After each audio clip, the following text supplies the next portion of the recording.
अस्सलामु अलैकुम वरहमतुल्लाहि वबरकातुहू।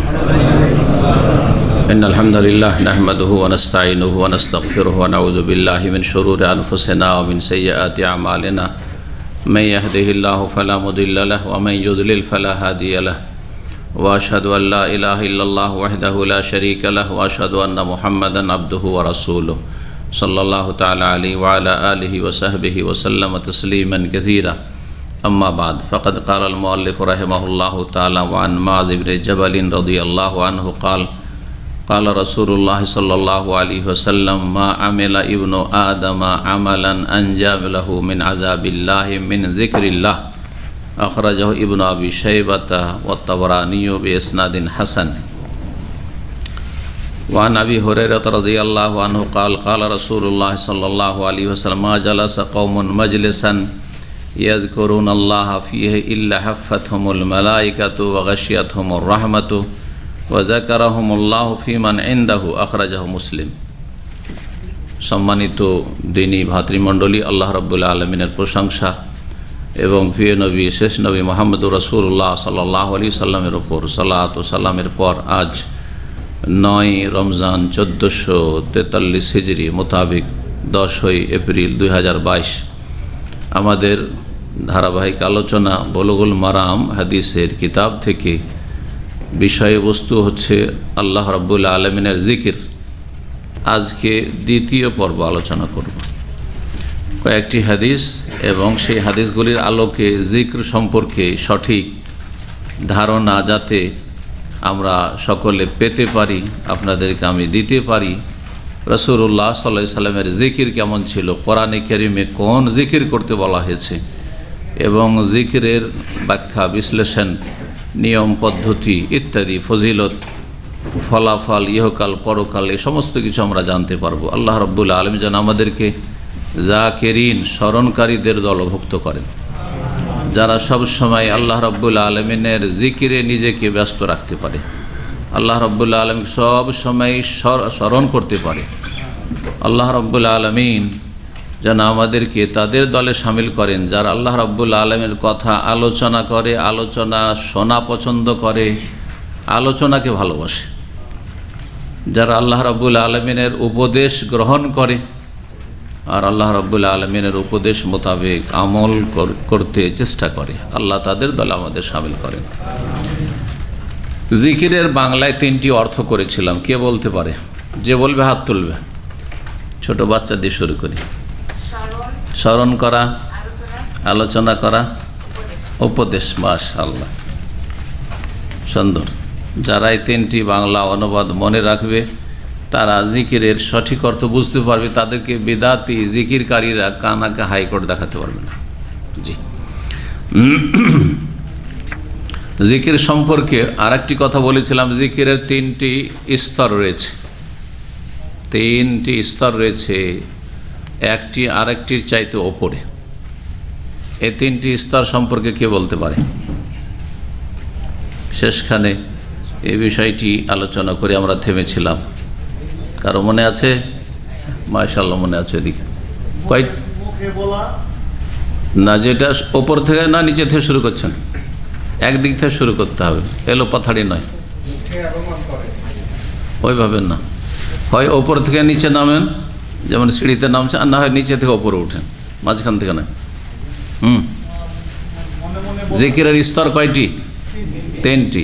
প্রথম যেটা একবারে ফার্স্ট কোয়ালিটি, হাই কোয়ালিটি, মুখে করা। এত করে লোকের কাছে যায় না তো, যে বলবে হাত তুলবে, একজন হাত তুলছে, হাত তুলে ওইভাবে না, যে বলবে হাত তুলবে আগে, অন্তরে আলোচনা করা। ওপরের কোয়ালিটিটা বলছি, কে বলবে? অন্তর থেকে স্মরণ করা।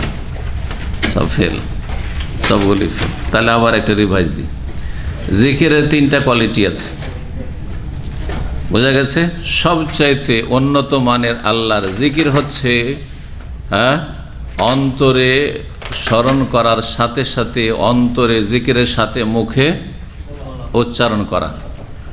সুবহানাল্লাহ, অন্তরে স্মরণ করছেন আল্লাহ পাক পবিত্র, আল্লাহু আকবার অন্তরে স্মরণ করছেন আল্লাহ সবচাইতে বড় আমার কাছে, আল্লাহর চাইতে বড় আমার পৃথিবীর কোনো শক্তি না, না আমার বাপ, না আমার মা, না আমার ছেলে মেয়ে, না আমার স্ত্রী, না আমার ধন সম্পদ, না আমার রাজত্ব, না আমার নেতা, না আমার পার্টি, না আমার মাতৃভূমি। কারণ আমাদের দেশে একটা স্লোগান আছে, আমার দেশ মহান, তাই না? না, আমার রব মহান। একজন মুসলিমের স্লোগান কি? আমার রব মহান। এই জাতীয়তাবাদী যদি এইরকম ধারণা নিয়ে থাকে যে তার কাছে দেশ আল্লাহর চাইতে মহান, তো কুফর এটি। তো কথা হচ্ছে দেশের ভালোবাসা আপন জায়গায় ঠিক আছে, যেমন পানির ভালোবাসা আছে, খাবারের ভালোবাসা আছে, কে থাকতে পারে পানি ছাড়া, ঠিক তেমনই দেশের ভালোবাসা আছে। কিন্তু তার মানে এই না যে আপনি আল্লাহর চাইতে বড় করে দেবেন, আল্লাহর দিনের চাইতে বড় করে দেবেন। তো অন্তর থেকে জিকির করার সাথে মুখে উচ্চারণ করা, এটা সবচাইতে উচ্চ স্তরের জিকির। 2 নম্বর জিকির হচ্ছে না, অন্তরে আল্লাহকে স্মরণ করা। 2 নম্বর হচ্ছে, দ্বিতীয় কোয়ালিটি হচ্ছে অন্তরে আল্লাহকে স্মরণ করা। তৃতীয় স্তর হচ্ছে সর্বনিম্ন স্তর, যে অন্তর গাফিল হয়ে আছে, অত অন্তর থেকে স্মরণ করেন আল্লাহকে, অন্তরে ওই কথাগুলি অত তাসির নেই, কিন্তু মুখে উচ্চারণ করছে। আর অধিকাংশ যারা জিকির আজকার করে বা দুয়া কালাম পড়ে, তাদের অবস্থা ঠিক ওই রকমই। অধিকাংশ মুসলিমদের মুখে সুবহানাল্লাহ সুবহানাল্লাহ সুবহানাল্লাহ সুবহানাল্লাহ 33 বার পুরাইতে হবে, ঠিক না? 100 বার পুরা করতে হবে লা ইলাহা ইল্লাল্লাহু ওয়াহদাহু লা শারীকা লাহু লাহুল মুলকু ওয়া লাহুল হামদু ওয়া হুয়া আলা কুল্লি শাইইন কাদির। যত তাড়াতাড়ি পারে, হ্যাঁ, কে কয় মিনিটে পারে। আমি 100 বার পড়েছি। সাইয়্যিদুল ইস্তিগফার পড়েছি, মুখে পড়েছে, কিন্তু অন্তর থেকে না।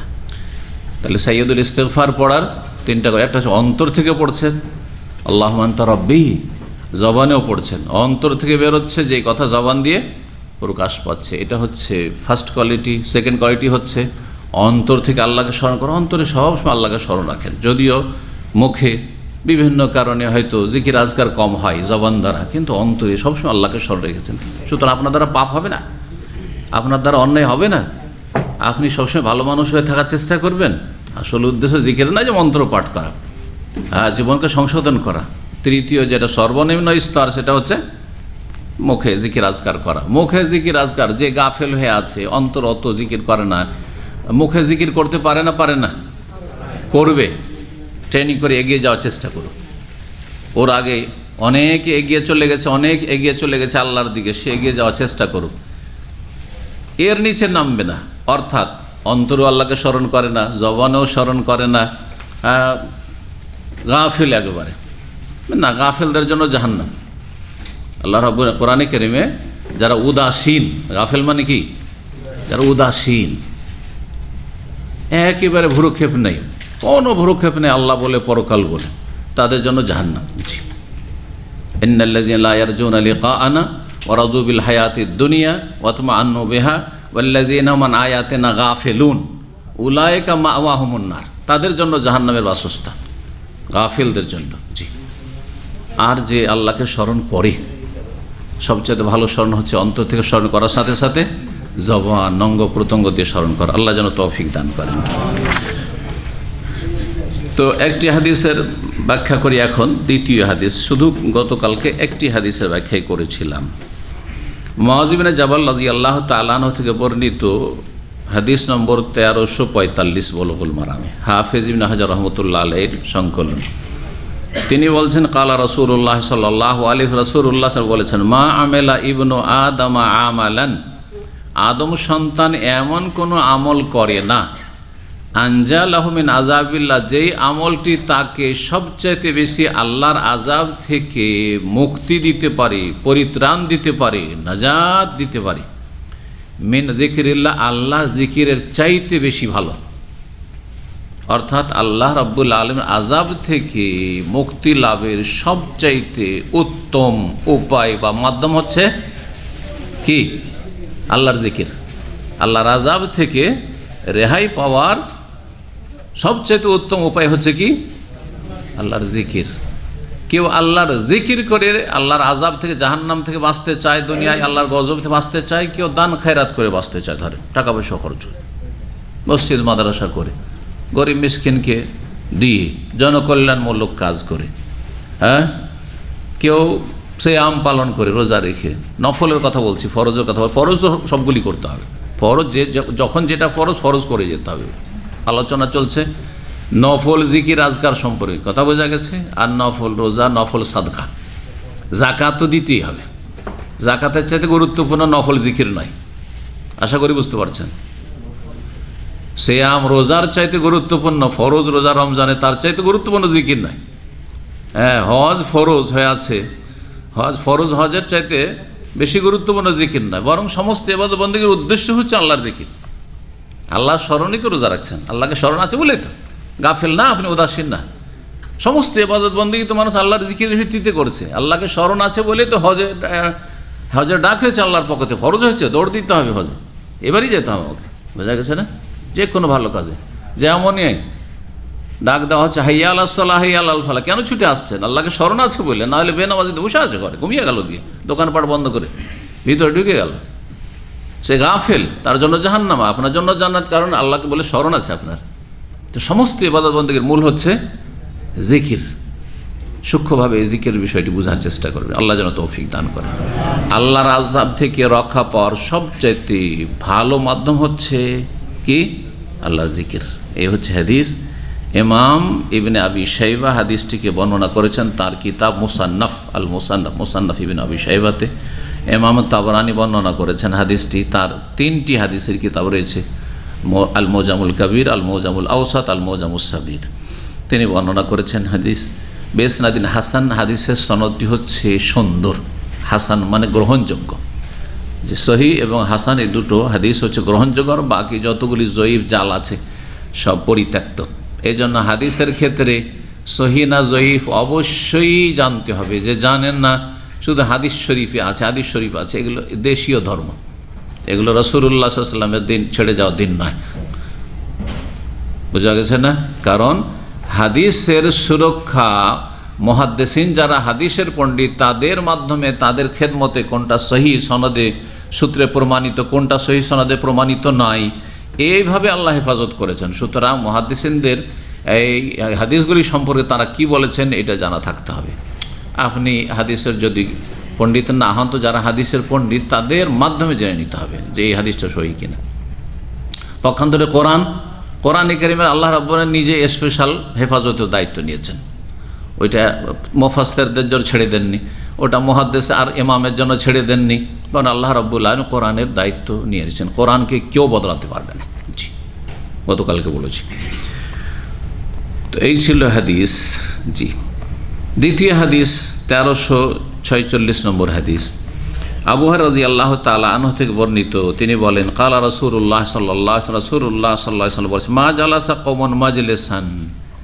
এই হাদিসটিতে জিকিরের মজলিস, যেখানে আল্লাহর জিকির আজকার হচ্ছে, আল্লাহর জিকির আজকার বলতে কি? কয়টি কথা? 3টি কথা। যেখানে আল্লাহকে স্মরণ করা হচ্ছে, যেখানে আল্লাহ রাব্বুল আলামিনের আলোচনা হচ্ছে, আল্লাহর দ্বীনের আলোচনা হচ্ছে, যেখানে আল্লাহ রাব্বুল আলামিনের উপদেশ দেওয়া হচ্ছে, বোঝা গেছে না।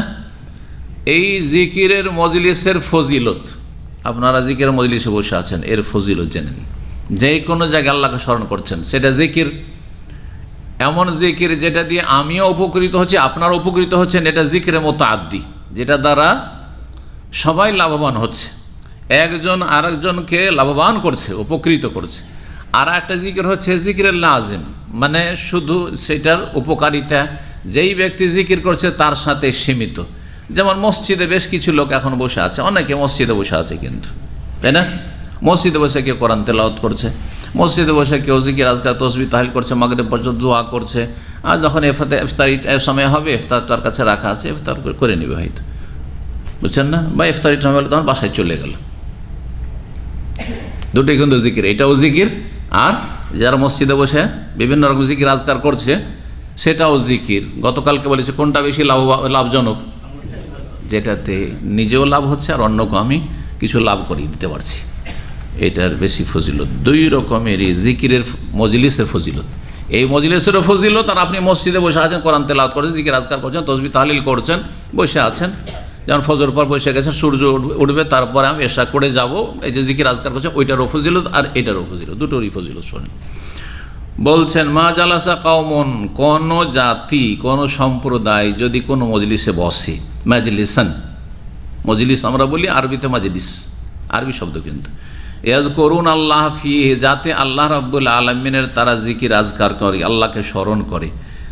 ফজিলত কয়টি? এই হাদিসে 3টি কথা রয়েছে, কিন্তু আরেকটি হাদিসে আরেকটি বাড়তি রয়েছে, 4টা ইনশাআল্লাহ বলে দেবো আপনাদেরকে। বলছে ইল্লা হাফাতহুমুল মালায়েকাতু, তাদেরকে অসংখ্য ফেরেশতা চারিদিক থেকে ঘিরে নেয়, রহমতের ফেরেশতা, রহমতের অসংখ্য ফেরেশতা চারিদিক থেকে ঘিরে আছেন আসমান পর্যন্ত, আমরা তাদেরকে দেখতে পাই না, যেমন জিনদেরকে দেখতে পাই। জিন আর মালায়েকা ফেরেশতা এমন দুইটি আল্লাহর সৃষ্টি, তাদেরকে দেখতে পাই না আমরা, কিন্তু তারা আমাদেরকে দেখে। জিন এখানে আছে, কোনো বিচিত্র নেই যে মুমিন জিন আছে।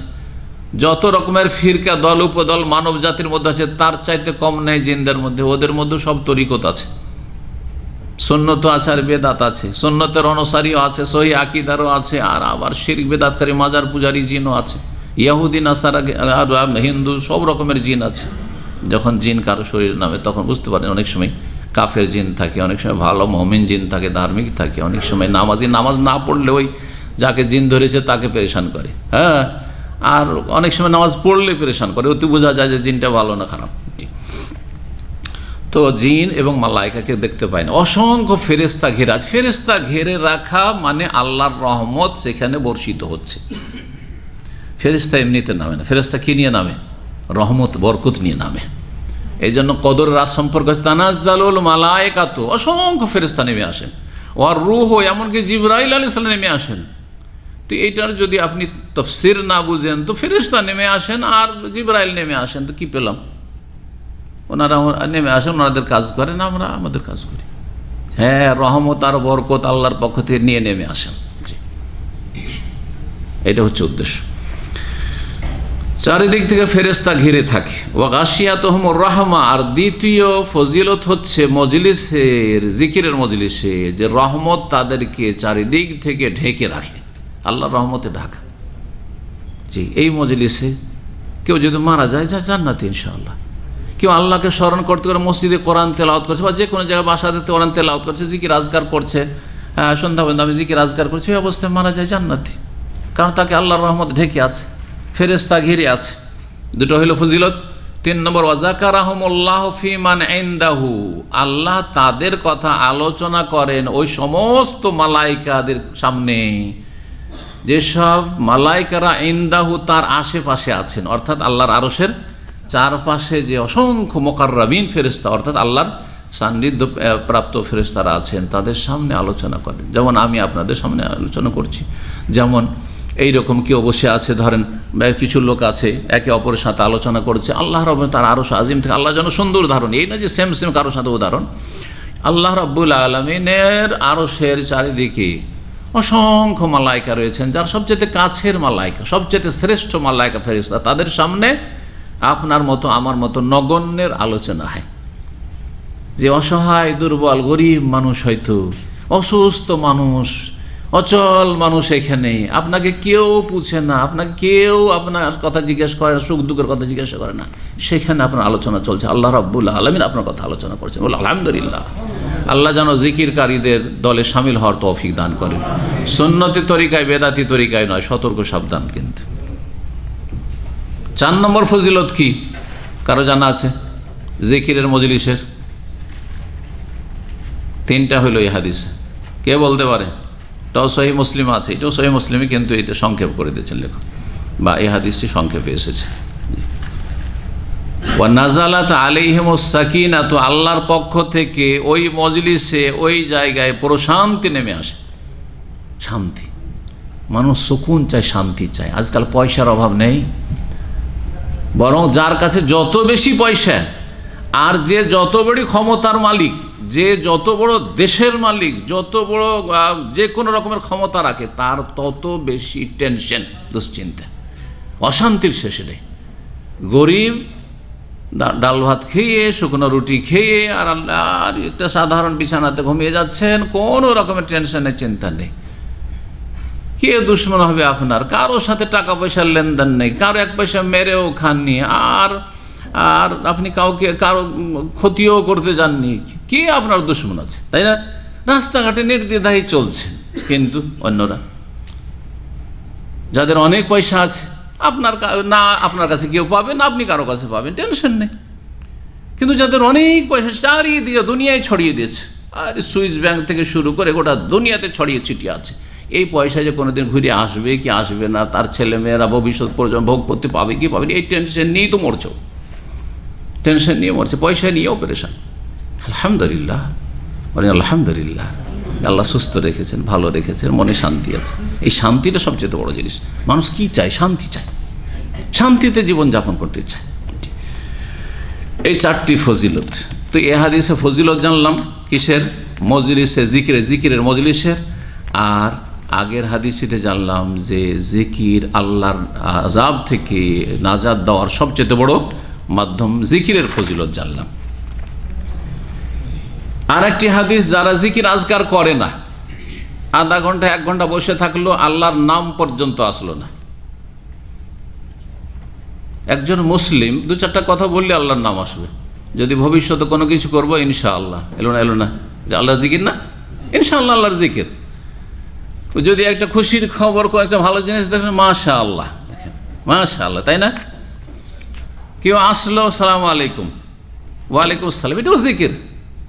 আল্লাহর কাছে শান্তি চাইলেন কারো জন্য, আর আপনার জন্য কেউ শান্তি চাইলো, আপনি তার জবাব দিলেন, সালাম দিল, সালামের জবাব দিলেন, এগুলো সব আল্লাহর জিকির। এগুলো কি সব আল্লাহর জিকির? জি, আল্লাহকে স্মরণ করা, আল্লাহর দিনের বিধান। তো কোনো একটা মজলিসে বসলে না আল্লাহর প্রশংসা, না নবী সাল্লাল্লাহু আলাইহি ওয়াসাল্লামের ওপর দরুদ ও সালাম, কারণ আল্লাহর হক সবচেয়ে বড় হক, তারপরে সবচেয়ে বড় হক হচ্ছে আমার রাসূল সাল্লাল্লাহু আলাইহি ওয়াসাল্লামের হক। না আল্লাহর হক আদায় করলেন, না রাসূলুল্লাহর হক আদায় করলেন সাল্লাল্লাহু আলাইহি ওয়াসাল্লাম, তাহলে সেই মজলিস হচ্ছে পাপের মজলিস, সেই মজলিস সে কাবিরা গুনাহ নায়ক, সেই মজলিস বরকতহীন মজলিস, সেই মজলিসে কোনো রকমের বরকত নেই। আমাদের খাওয়া দাওয়ার পার্টিগুলো অধিকাংশ এমন হয়, 2 ঘন্টা 4 ঘন্টা গ্যাদারিং, খাওয়া দাওয়া চলছে, আর দুনিয়ার গল্প গুজব চলছে। মহিলাদের কার কত সোনাদান আর গয়না আছে চলছে, কার কত জোড়া কাপড় চোপড় আছে চলছে, আর কার ছেলেমেয়েরা কত ভালো ভালো স্কুলে পড়াশোনা করছে, আর কত ফিস দিয়ে পড়াচ্ছে, এগুলোই চলছে। আর পুরুষদের গল্প চলছে, কে কত ইনকাম করলো, আর কে কত দেশ ঘুরলো, আর কত দেশে যাবে, ভিসা পেয়ে চমক দেশের, আউযুবিল্লাহ, এইসব করছে। হ্যাঁ, কাফের দেশে যাওয়াটাকে মনে করছে জান্নাতে চলেই গেল, মাশাআল্লাহ। হ্যাঁ, এগুলো আলোচনা ছাড়া না আল্লাহর কথা, না রসুলের কথা, না দিনের কথা, না আখিরাতের কথা, না একবার জিকির আজকার, না আস্তাগফিরুল্লাহ। মজলিসে কত অসার আলতু ফালতু কথা হচ্ছে, কিন্তু না আস্তাগফিরুল্লাহ পড়ছে, কিচ্ছু নেই। এইরকম মজলিস হচ্ছে বরকতের মজলিস। এই মর্মে হাদিস 1347 নম্বর হাদিস বলছেন, আবু হুরায়রা রাদিয়াল্লাহু তাআলা আনহু বর্ণনাকারী, ক্বালা রাসূলুল্লাহ সাল্লাল্লাহু আলাইহি ওয়াসাল্লাম, রাসূলুল্লাহ বলেছেন, মা কাদা কওমুন মাকআদান, কোন সম্প্রদায় যদি কোনো মজলিসে বসে, লাম ইয়াযকুরুল্লাহ ফীহি, যেখানে আল্লাহর জিকির আজকার করলো না, আল্লাহকে স্মরণ করলো না, না সেখানে বিসমিল্লাহ বলা হইলো, আরে খাওয়া দাওয়া করছে বিসমিল্লাহ বলেন, আরে কমপক্ষে এটাও তো আল্লাহর জিকির, এটাও তো আল্লাহর জিকির। যে সাহরিতে যে বরকত আছে বলা হয়েছে, সাহরি ভোর রাতে, ওর বিভিন্ন ব্যাখ্যার মধ্যে একটি হচ্ছে যে যেই ব্যক্তি সাহারি খেতে উঠলো, ঘুম ভাঙলো, তখন ঘুম ভাঙার দোয়া পড়লো, আল্লাহর জিকির হলো না? আলহামদুলিল্লাহিল্লাযী আহইয়ানা বাদা মা আমাতানা ওয়া ইলাইহিন নুশুর, একটা জিকির হয়ে গেল। হ্যাঁ, উযু করলো, বিসমিল্লাহ বললে, আবার তারপরে উযুর পরে কালিমা শাহাদাত পড়লো। হ্যাঁ, আরও যে দোয়াগুলি উযুর দোয়া আছে, জিকির আজকার হয়ে গেল না? খেতে বসলো, বিসমিল্লাহ, আর তারপরে খাওয়াতে শেষ করলো, আলহামদুলিল্লাহিল্লাযী আতামানি হাযা ওয়া রাযাকানি মিন গায়রি হাওলিন মিন্নি ওয়ালা কুওয়া। যদি অপরের বাসাতে খায়, অন্যের খায়, তাহলে আল্লাহুম্মা আতামানি ওয়াসকামান সাকানি ইত্যাদি, আল্লাহুম্মা বারিক লাহুম ফিমা রাযাকতাহুম ওয়াগফির লাহুম, কতগুলো জিকির হয়ে গেল, হলো না? হলো না? এই জন্য সাহারিকে বরকত বলা হয়েছে। যে আর তারপরে সময়টা কত সুন্দর সময়, এই সময় আল্লাহ নিকটবর্তী, এই সময় আল্লাহর জিকির আজকার করছেন।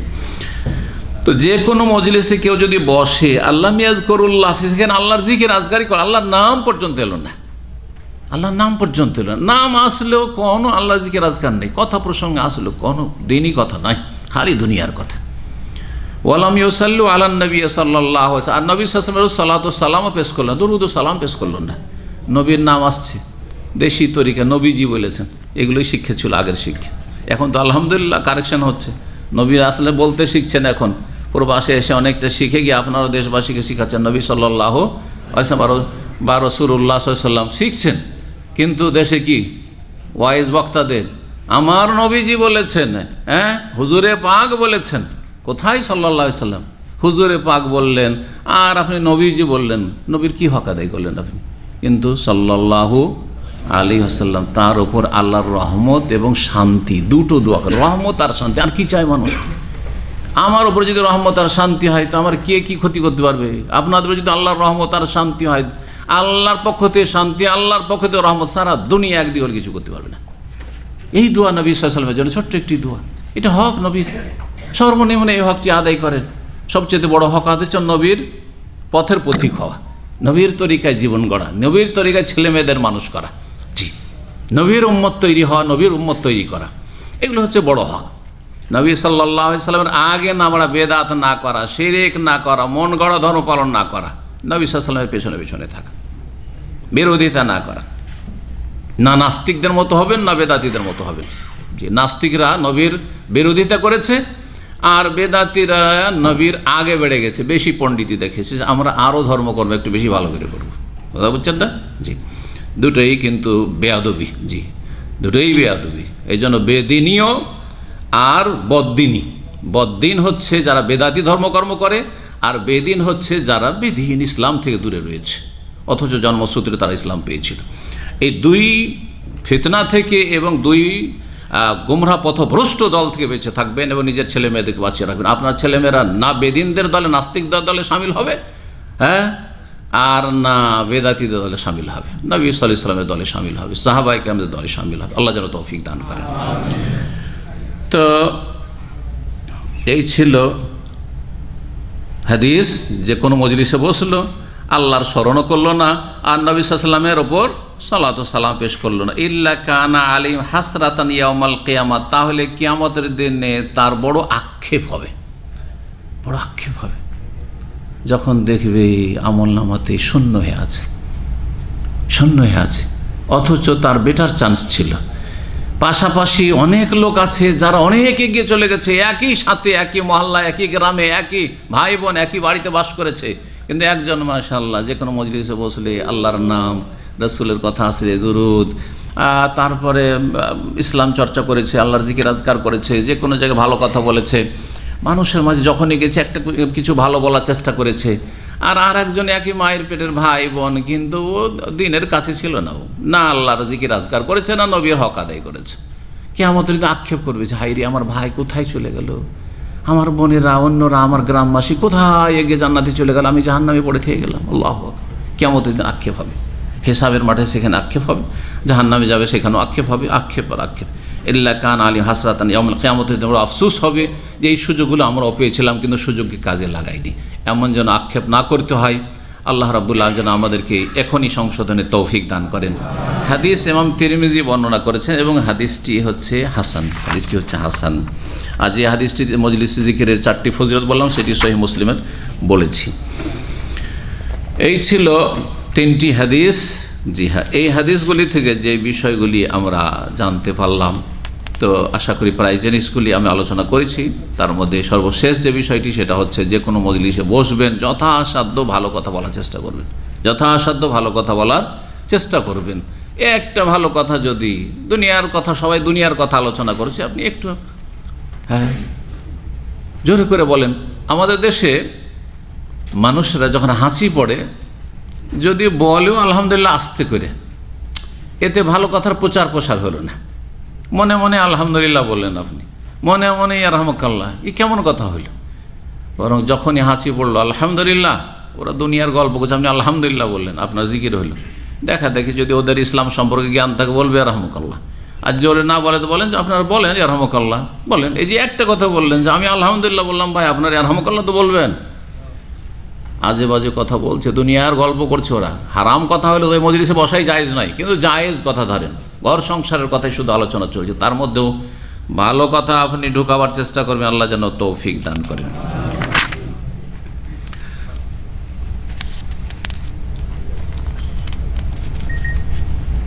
জিকিরের অনেক ফজিলত রয়েছে। ইমাম ইবনুল কাইয়িম রাহিমাহুল্লাহর একটি কিতাব রয়েছে আল ওয়াবিলুস সাইয়্যিব। আল ওয়াবিলুস সাইয়্যিব, এই কিতাবে তিনি 100-র বেশি জিকিরের উপকারিতা বর্ণনা করেছেন। 100-র বেশি জিকিরের উপকারিতা বর্ণনা করেছেন। তার মধ্যে 30টি জিকির আজকারের ফায়দা ইনশাআল্লাহ তাআলা আগামীকালকে বর্ণনা করব, কারণ আজকে যদি শুরু করি তো 30টা বলতে বলতে ইফতারির সময় হয়ে যাবে। সুতরাং আর তাড়াহুড়া করে বলে অসম্পূর্ণ কথাবার্তা বেশি উপকারীও হবে না, একটু ব্যাখ্যা করে বলবো যাতে করে আমাদের কলবে অন্তরে ওর একটা ভালো প্রভাব পড়ে এবং আমরা নিজেদেরকে বদলাতে পারি এবং আল্লাহ রাব্বুল আলামিনের কাছাকাছি হইতে পারি। জি, আল্লাহর ফেরেশতারা, জিন এবং আম্বিয়া রসুলগণ সবাই প্রতিযোগিতা করে। আল্লাহ কোরআনে বলেছেন সূরা ইসরা, সূরা বনী ইসরাঈলে, যে উলাইকাল্লাযিনা ইয়াদউনা ইয়াবতাগুনা ইলা রাব্বিহিমিল ওয়াসিলাত আইয়ুহুম আকরাবু ওয়া ইয়ারজুনা রাহমাতাহু ওয়া ইয়াখাফুনা আযাবাহ। আল্লাহ ছাড়া অন্যের যারা উপাসনা করে, যাদের উপাসনা করে, যুগে যুগে কিছু জাতি ছিল যারা ফেরেশতার পূজা করত, কিছু ছিল যারা জিনের পূজা করত, আর কিছু আছে যারা আল্লাহর নেক বান্দার নবী ওলিদের পূজা করে। আল্লাহ রাব্বুল আলামিন এদের সম্পর্কে বলছেন যে যাদেরকে আল্লাহকে বাদ দিয়ে তোমরা ডেকে থাকো বা এক শ্রেণীর লোকেরা মুশরিকরা ডেকে থাকে, উলাইকাল্লাযিনা ইয়াদউন, বলছেন আল্লাহ রাব্বুল আলামিন যে এরা কি করে, আইয়ুহুম আকরাবু, তারা ইয়াবতাগুনা ইলা রাব্বিহিমিল ওয়াসিলা, আল্লাহর কাছে পৌঁছার জন্য তারা আল্লাহর সান্নিধ্য লাভের চেষ্টা করে। ওয়াসিলা মানে কুরবা, সান্নিধ্য তলাশ করে। উলাইকাল্লাযিনা ইয়াদউন ইয়াবতাগুনা ইলা রাব্বিহিমিল ওয়াসিলা, আল্লাহর সান্নিধ্য লাভের চেষ্টা করে। নবী রাসূলগণও এগিয়ে যাওয়ার চেষ্টা করেছেন। কিভাবে? বলছে আইয়ুহুম আকরাব, কে বেশি কাছে যেতে পারে, কে বেশি কাছে যেতে পারে, কে কাছের মানুষ হতে পারে, সে কাছের বান্দা হতে পারে, দুনিয়ার বড় নেতার কে ঘনিষ্ঠ ব্যক্তি হতে পারে, কে ঘনিয়ে যেতে পারে। সেই জন্য কত রকমের যে হারামে লিপ্ত হচ্ছে, আর কত রকমের যে মন জয় করার জন্য পাপে ডুবে যাচ্ছে, নিজের ইজ্জতকে বিক্রি করে দিচ্ছে পর্যন্ত, হ্যাঁ, কোনো নেতাকে খুশি করার জন্য আর নেতার সান্নিধ্য লাভের জন্য আর রবের সান্নিধ্য লাভের জন্য। তো ওইসব নাজায়েজ কিছু করা লাগে না। আরে ভালো করো, নিজেকে ভালো করো, যত ভালো করে তত বেশি আল্লাহর কাছাকাছি হয়ে যাও। আইয়ুহুম আকরাব ওয়া ইয়ারজুনা রাহমাতাহু, এবং রবের রহমতের আশাবাদী হয়ে থাকে ভালো মানুষরা। ওয়া ইয়াখাফুনা আযাব, আল্লাহর আযাবকে ভয় করে থাকে, আল্লাহর আযাবকে ভয় করে থাকে। সুতরাং আল্লাহর রহমতের আশা করবেন সবসময়, নিরাশ হবেন না। আল্লাহর আযাবকে ভয় করবেন, এই দুটো হচ্ছে ডানা, দুটোই ঠিক থাকতে হবে। যেমন আল্লাহর আযাবের ভয় থাকবে, তেমন আল্লাহর রহমতের আশাও রাখতে হবে। আর আল্লাহর কাছাকাছি হওয়ার জন্য সর্বাত্মক প্রচেষ্টা চালাইতে হবে। আল্লাহ যেন আমাদের সকলকে তৌফিক দান করেন। এখানেই আজকের আলোচনা শেষ করছি। বাকি সময়টা জিকির আজকারে কাটান, কারণ জিকিরের আলোচনা এই জন্যই করছি যে এর মাধ্যমে আমাদের কলব পরিষ্কার হবে এবং আমাদের আধ্যাত্মিক জীবনে উন্নতি আসবে। আর যখন আমাদের রুহের উন্নতি হবে তখন আমাদের ঈমান আমলের কোয়ালিটি সুন্দর হবে, আমাদের জীবনটা বদলে যাবে। আল্লাহ যেন আমাদের এইভাবে জীবনটাকে ভালোর দিকে বদলে নিয়ে যাওয়ার তৌফিক দান করেন, ভালো থেকে আরও ভালো হওয়ার যেন তৌফিক দান, যেসব ভাই বোনেরা ভালো তাদেরকে আরও বেশি ভালো হওয়ার যেন তৌফিক দান করেন, এবং জান্নাতীদের সাথে আমাদেরকে যেন আল্লাহ রাব্বুল উচ্চ স্থানে জান্নাতুল ফিরদৌসে আল্লাহ স্থান দান করেন। ওয়া সাল্লাল্লাহু সাল্লাম আলা নবিয়িনা মুহাম্মদ ওয়া আলা আলিহি ওয়া সাহবিহি আজমাইন।